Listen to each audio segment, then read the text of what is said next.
Skema pendanaan hilirisasi DME oleh Danantara menuai polemik. Pemerintah dinilai menyalahi UU Minerba. Skema pendanaan proyek hilirisasi batu bara menjadi Dimethyl Ether atau DME oleh pemerintah melalui Badan Pengelola Investasi Daya Anegata Nusantara atau BPI Danantara. Senilai 11 miliar US dollar yang disampaikan Menteri Energi dan Sumber Daya Mineral Bahlil Lahadalia menuai kritik tajam dari berbagai pihak.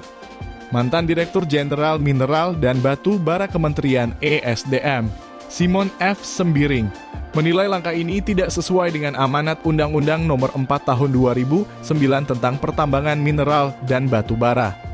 Menurut Simon, berdasarkan pasal 169A ayat 4 Undang-Undang Nomor 4 Tahun 2009 jangto Undang-Undang Nomor 3 Tahun 2020, kewajiban hilirisasi seharusnya menjadi tanggung jawab perusahaan pemegang izin usaha pertambangan khusus atau IUPK, bukan dibebankan kepada pemerintah. Seharusnya sejak diberikan perpanjangan izin, perusahaan memiliki tanggung jawab untuk meningkatkan nilai tambah batu bara di dalam negeri. Tapi kini justru pemerintah yang mengambil alih kewajiban tersebut. Ini tidak lazim, ujar Simon dalam diskusi yang digelar di Jakarta Kamis 6 Maret 2025. Lebih lanjut, Simon juga menyoroti lemahnya sanksi terhadap perusahaan yang tidak menjalankan kewajiban hilirisasi. Mereka malah dibiarkan terus mengekspor batu bara dengan harga tinggi tanpa ada konsekuensi apapun. Ini mencerminkan kuatnya lobi perusahaan-perusahaan ex-PKP 2B Generasi 1 yang kini telah mendapatkan IUPK operasi produksi, tambahnya. Semestinya, kata Simon, sejak diperpanjang harusnya kena penalti mengingat batu bara tersebut tidak dimanfaatkan di dalam negeri sebagai peningkatan nilai tambah. Namun malah diekspor dengan harga pasar yang cukup besar. Diduga ini ada lobi besar perusahaan-perusahaan ex-PKP 2B Generasi 1 yang saat ini sudah mendapatkan IUPK operasi produksi. Negeri ini sudah semakin dicengkram oligarki. Satu-satunya yang bisa memberantas ini, kembalikan UU Minerba ke UU Nomor 4 Tahun 2009, sesuaikan dengan amandemen UU Otonomi Daerah, ungkap Simon. Simon mengatakan IUP operasi produksi perusahaan asing dalam 5 tahun harus melakukan divestasi bertahap hingga 51%.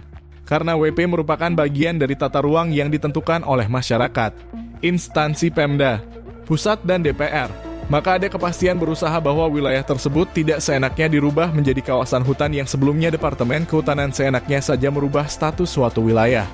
Juga hak-hak rakyat sangat dihargai karena mereka ikut berperan aktif dalam menentukan WP tersebut, urai Simon.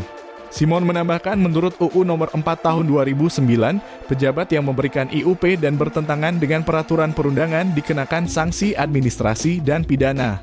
Dalam UU Nomor 3 Tahun 2020 pasal ini dihapus. Karena para pejabat Pemda ketakutan di mana era otonomi daerah pertama, pejabat daerah memberikan IUP seenaknya sehingga banyak yang tumpang tindih yang merugikan para pengusaha, ungkap Simon.